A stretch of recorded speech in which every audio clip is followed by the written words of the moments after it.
দেশপ্রেমিক ভদ্রমন্ডলী, নৈহাটি জাগ্রত কালী মাতার মন্দিরের সামনে থেকে বড়মাকে প্রণাম করে আমরা প্রায় 1.5 কিলোমিটার রাস্তা হেঁটে এখানে সমবেত হয়েছি। আমাদের এই কর্মসূচি করার জন্য হাইকোর্টের অনুমতি নিতে হয়েছে। এত ভয় তো শুধু বিজেপি। আপনারা প্রচুর মানুষ হেঁটেছেন, এত মানুষ আমাদের দল আনেনি। গোটা রাস্তা জুড়ে নৈহাটির জনগণ আজকে রাস্তায় নেমে আমাদেরকে আশীর্বাদ করেছেন। এমন কোন দোকান, বাড়ি, অফিস আমরা পাইনি যেখান থেকে মানুষ আমাদেরকে সমর্থন করছেন। মহিলারা আমাদের সঙ্গে স্লোগানে গলা মিলাচ্ছেন। তাই নৈহাটি সহ ব্যারাকপুর এলাকার সর্বস্তরের মানুষকে, গণদেবতাকে আমি প্রণাম জানাই। আমার মতুয়া মহাসংঘের যারা এখানে ধ্বজ নিয়ে এসেছেন, অত্যাচারীদের শাস্তির দাবিতে, বিচার চাইতে, তাদের সকলকেও আমি জয় হরি বল জানাই। আমাদের মাননীয় সভাপতি মনোজ ব্যানার্জি, প্রাক্তন সভাপতি সন্দীপ ব্যানার্জি, নেতৃত্ব কৃষ্ণেন্দু মুখার্জি, তারা সামগ্রিকভাবে কর্মসূচির ব্যবস্থাপনা করেছেন। তাদেরকে ধন্যবাদ। আমাদের ভারতীয় জনতা পার্টির প্রদেশের অত্যন্ত বরিষ্ঠ নেতা, প্রাক্তন সাংসদ, প্রাক্তন বিধায়ক, লড়াকু নেতা, আপসীন নেতা অর্জুন সিং মহোদয়কে শ্রদ্ধা জানাই, সম্মান জানাই। মাতৃশক্তির প্রতিনিধি রাজ্য মহিলা সভানেত্রী নৈহাটির ভূমিকন্যা শ্রীমতী ফাল্গুনী পাত্র মহোদয়াকে জানাই। আমার কলিগ তিন বিধায়ক আছেন, অ্যাডভোকেট অম্বিকা রায়, প্রাক্তন মন্ত্রী চাকদার বিধায়ক বঙ্কিম ঘোষ, ভারতীয় জনতা পার্টির এক বরিষ্ঠ নেতা, পঞ্চায়েত থেকে এমএলএ অসীম বিশ্বাস মহোদয়। আমাদের এমএলএ পবন সিং ভাই আছেন, অত্যন্ত প্রিয় এমএলএ, পার্টির অত্যন্ত ডিসিপ্লিন একজন সোলজার। আমাদের মধ্যে ডাক্তার শুক্লা থেকে শুরু করে, প্রিয়াঙ্কু ভাই থেকে শুরু করে অসংখ্য নেতৃবৃন্দ আছেন, প্রত্যেককে অভিনন্দন। এবং কারণ আপনারা জেনে গেছেন যে 8 তারিখে এখানে আমাদের বোন, বাংলার মেয়ে, গোটা ভারতবর্ষ, গোটা পৃথিবী যার শোকে কার্যত রাস্তায় নেমেছে, সবাই শুধু একটা কথাই বলছে, আমার বোনের, আমার মেয়ের ধর্ষক খুনিদের ফাঁসি চাই, বিচার চাই তো পরে, ফাঁসি চাই। আমরা প্রকৃত উৎসব সেই দিন পালন করব যেদিন আমাদের ডাক্তার বোনকে ধর্ষণ করে খুন করা লোকেদের এবং প্রমাণ লোপাট করা লোকেদেরকে ফাঁসিতে ঝোলানো হবে। সেদিন প্রকৃত আমাদের উৎসব, মানে আমরা শান্তি পাব। আজকে কর্মসূচি 14ই আগস্ট ছিল।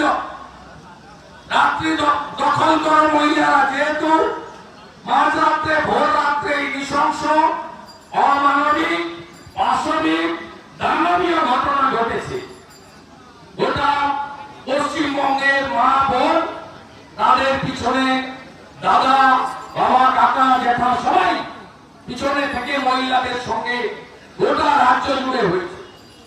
একইভাবে 4 তারিখে কর্মসূচি হয়েছে, একইভাবে 8 তারিখে অরাজনৈতিক সচেতন নাগরিকরা, প্রতিবাদী জনতারা, ছাত্র সমাজরা, আন্দোলনের মঞ্চ, জুনিয়র ডক্টরস ফোরাম, তারা বলেছিলেন ঘরের আলো বন্ধ রেখে রাস্তা জুড়ে আলো, রাজ্য জুড়ে আলো জ্বালো।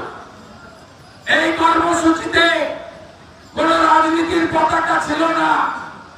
এই কর্মসূচিতে ভোট দাও, হারিয়ে দাও, জিতিয়ে দাও, এই কর্মসূচি ছিল না। এই কর্মসূচিতে দুটো আওয়াজ ছিল, জাস্টিস ফর আর্চিকর আর উই ওয়ান্ট জাস্টিস। এখানে অরাজনৈতিক ভাবে শিক্ষা, অবসরপ্রাপ্ত শিক্ষক, ডাক্তার, স্বাস্থ্যকর্মী, সচেতন নাগরিক, সমস্ত স্তরের নাগরিক, আমরা তো বিজেপি প্রথম থেকে বলেছি বিজেপির ঝান্ডা নিয়েও লড়াই হবে, জাতীয় পতাকা যেখানে থাকবে, অন্য দলের পতাকা থাকবে না, সেখানে আপনারা সবাই মন খুলে প্রাণ খুলে সপরিমাণে অংশগ্রহণ করবেন, আমাদের কোনো আপত্তি নেই।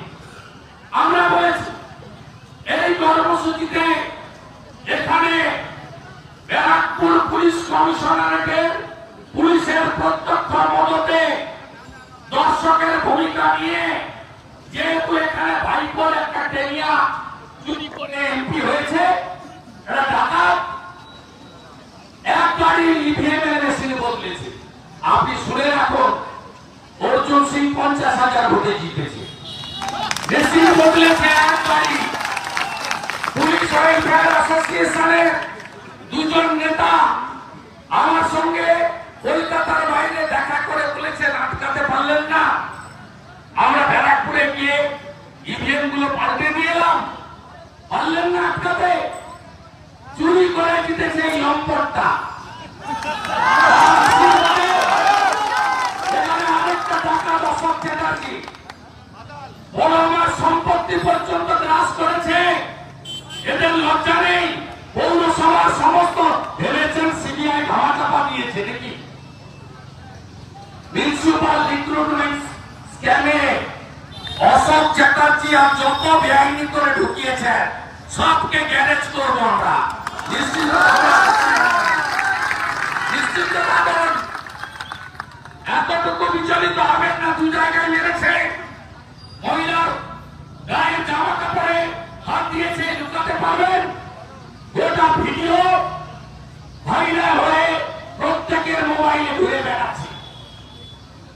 আমাদের বোনেদের, কন্যা সম বোনেদের, মেয়েদের উপরে রক্তাক্ত করা হয়েছে, এর প্রতিবাদে বিজেপি আজকে রাস্তায় নেমেছে।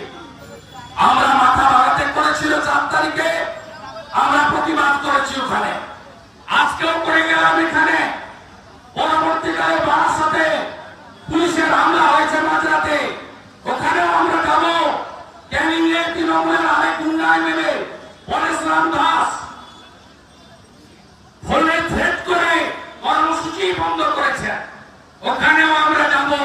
তৃণমূলের জন্য যে ভাষায় কথা বললে ওরা বুঝতে পারবে, ওই ভাষায় উত্তর দেওয়ার জন্য বিজেপি আমরা এখানে জমায়েত হয়ে এই বার্তা দিলাম নাগরিকদের কাছে। আবার নামুন পথে, আমরা গ্যারেন্টার থাকলাম, এ লড়াইতে হার হবে না, এ লড়াইতে মানুষ জিতবে, ধর্ষকরা ফাঁসি পাবে, আর তথ্য প্রমাণ লোপাটকারী মমতা ব্যানার্জিকে যেতে হবে। নির্লজ্জ বলছে কি সন্দীপ ঘোষ পদত্যাগ করতে চেয়েছিল, আমি পদত্যাগ করতে দিইনি। বিনীত গোয়েল পদত্যাগ করতে চেয়েছিল, আমি পদত্যাগ করতে দিইনি। কালকে শুনবেন মুখ্যমন্ত্রী পদত্যাগ করতে চেয়েছিল, আমি করতে দিই। এইরকম একটা চিটিংবাজ মিথ্যাবাদী মুখ্যমন্ত্রী, এইরকম একটা চোর দুর্নীতিগ্রস্ত পশ্চিমবাংলার মুখ্যমন্ত্রী, যিনি 14ই আগস্ট স্বাধীনতা দিবসের অনুষ্ঠানে বললেন টাকা তো দেওয়া যেতেই পারে, 10 লাখ তো দেওয়া যেতেই পারে, তারপরে ইউটার্ন খেয়ে চোখ পাল্টি করে বলছে আমি তো টাকার কথা বলিনি।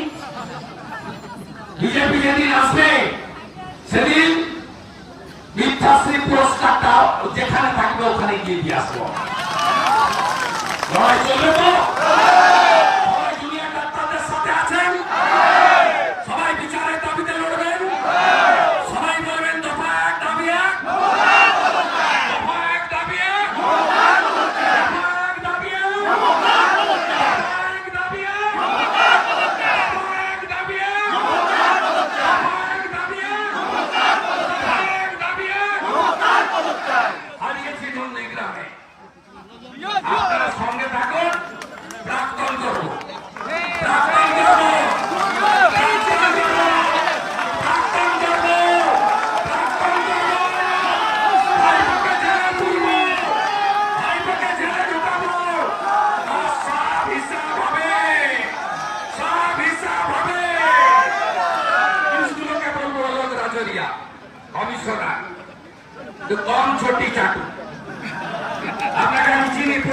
ব্যারাকপুরে এসপি ছিলেন। চটিটা কম চাটুর বাংলাদেশে খুব বড় দাপুটে পুলিশ অফিসার ছিল, নাম তার হারুন। ওর অবস্থাটা কি মিডিয়া একবার দেখে আসবেন।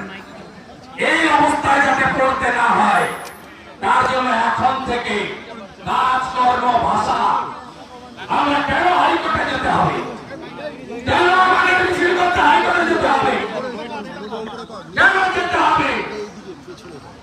আমি আপনাদের বলে গেলাম, ব্যারাকপুর কমিশনারেটে পুলিশ যদি আদব কায়দা না বদল করে, দুর্গাপূজার পরে কমিশনারেটে আসবো, অনেক লোক নিয়ে আসবো। আমাদের বোনকে কিভাবে জোর করে দাহ করানো হয়েছে ভোলা থানার আন্ডারে।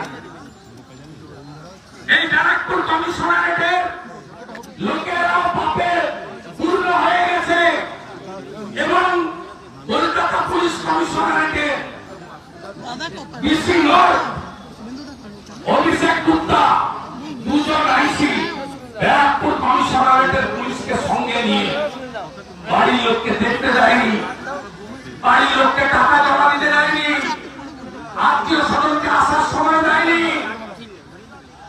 ডেথ সার্টিফিকেটটা ক্রিমেশন সার্টিফিকেটটা বাড়ির লোক নেয়নি। তিনজন দাহ করার জন্য লাইনে ছিল, দুজনকে টপকে আমাদের মনকে তাড়াতাড়ি পুড়িয়ে দিয়েছে। আপনারা যা করেছেন, উপরওয়ালা আছে, আমরা ঈশ্বরে বিশ্বাস করি, আমরা হিন্দু। উপর থেকে একজন দেখছে, বিচার হবে এবং আপনারাও শাস্তি পাবেন, আপনারাও শাস্তি পাবেন। যে পাপ করেছেন এর শাস্তি আপনাদের পেতেই হবে। লড়াই চলছে, লড়াই চলবে। দুনিয়ার ডাক্তারদের লড়াইটা সাপোর্ট আছে, সবাই সাপোর্ট করুন, ওদের হ্যান্ডস আপ করুন, স্যালুট করুন। ওরা জিতবে, ওরা জিতবে, আমরা আছি সবাই ওদের সাথে। প্রকাশ করেছে শুভেন্দুদা, কুণাল ঘোষ করেছে। কথার উত্তর দিন। কার কথা? ইন্টারন্যাশনাল পুলিশ কার কথা? ওনার কথার উত্তর দিন।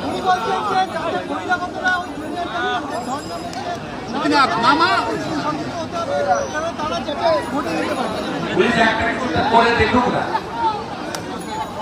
আমরা লাল নীল সবুজ গেরুয়া কিছু বুঝবো না। দুনিয়ার ডাক্তাররা আক্রান্ত হলে ভারতীয় জনতা পার্টি বুঝে দেবে। 27 তারিখ নবান্ন অভিযানও ঝান্ডা ছিল না, আমাদের কর্মী সমর্থকরা বুঝিয়ে দিয়েছে। এখনো 8 জন জেলে আছে, 204 জন অ্যারেস্ট হয়েছে। এখানকারও বিট্টু জয়সওয়াল জেল থেকে এসে, ওর ছেলের জন্মদিন ছিল 1 তারিখে, 800 জনকে নিমন্ত্রণ করেছিল। করতে পারে, আমরা কি এগুলো ভুলে গেছি? দুনিয়ার ডাক্তারদের পেশাকেও স্পর্শ করতে বলবো, তারপরে বুঝতে পারবেন। আমি ওর কথার উত্তর দেবো।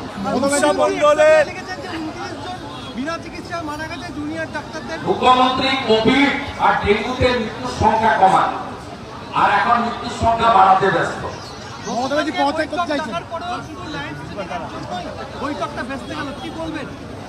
এটা মুখ্যমন্ত্রীর অহংকার, দম্ভ, কোয়াটুরি। যে একটা চরম মিথ্যাবাদী মুখ্যমন্ত্রী। লাইভ টিভি বাংলার মানুষ দেখতো যে উনি ওনার পার্সোনাল চিকিৎসক ডাক্তার এসপি দাসকে দিয়ে কিভাবে দুর্নীতি করেছেন।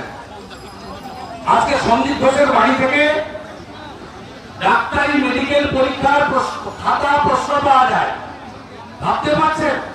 আমি তো তালিকা প্রকাশ করে দিতে পারি, নির্মল মাঝি সহ 20 জন তৃণমূল কংগ্রেসের প্রথম সারির নেতা মেয়ে অথবা ছেলেকে যখন আমাদের নিট চালু হয়নি, জয়েন্ট এন্ট্রান্স রাজ্যের হাতে ছিল, মিথ্যা নামে এখানে পাস করানো হয়েছে। ভুয়া ডাক্তার, ভুয়া শিক্ষকদের বিরোধিতা করলে কেস দেওয়া হচ্ছে। রূপসা মন্ডলের বাড়ি তৃণমূলীরা হামলা করে, যেহেতু কেস দিবে তত আজকেই কলকাতা হাইকোর্টের মহামান্য বিচারপতি রাজশ্রী ভরদ্বাজ হাওড়া পুলিশ এবং কলকাতা পুলিশকে ভর্ৎসনা করেছেন 4 জন ছাত্র নেতাকে গ্রেপ্তার ইল্লিগাল ঘোষণা করেছে কলকাতা হাইকোর্ট আজকে। মুখ্যমন্ত্রী লাইভ স্ট্রিমিং নিয়ে বলছেন যে সুপ্রিম কোর্টের বিষয়টি বিচারাধীন, তাই লাইভ মিথ্যা কথা বলছেন। উনি যখন খিচমেরি ফটো করেন সামনে পিছনে ক্যামেরা দিয়ে করেন, আপনাদের ক্যামেরা থাকে কথা। কখনো চা বাগানে শীতকালে চা বাগানে চা হয় না, কুয়াশাতে গেছিল কুয়াশাতে গিয়ে চা শ্রমিকদের ডেকে চায়ের ছবি তুলেছে এদের দিকে। ঢাকায় গেছিল, শুকনো জায়গায় দাঁড়িয়ে আছে, ছবি তোলার জন্য জলে নেমেছে। কথা মনে ছিল না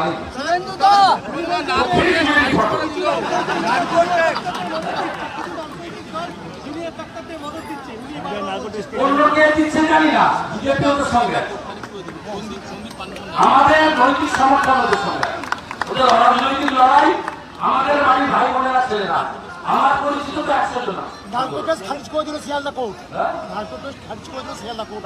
Sanjay narco test, Sanjay narco test এটা ইনভেস্টিগেটিং এজেন্সি লোয়ার কোর্ট আপার কোর্টে যাবে, তার পদ্ধতি আছে। আমি সুপ্রিম কোর্টে বুধবার দিন সিবিআই স্ট্যাটাস রিপোর্ট বা তাদের যে রিপোর্ট সাবমিট করার আগে আমাদের কারো মন্তব্য করা ঠিক না। সুপ্রিম কোর্ট যে বিষয়টা দেখছে আমার সুপ্রিম কোর্টের উপর রাখা হবে। গতকাল চিকিৎসকদের সাথে মুখ্যমন্ত্রী বৈঠক সুষ্ঠুভাবে হলো না, কি বলবেন? মুখ্যমন্ত্রী দাঁড়িয়েছিল, এর জন্য মুখ্যমন্ত্রী দায়ী। মুখ্যমন্ত্রীকে আগে জানতো না তারা আসবে নাকি? আগে কি জানতো না তারা আসবে নাকি? দীর্ঘ ঘন্টা ধরে বসেছিল, এমনটাই বলছেন।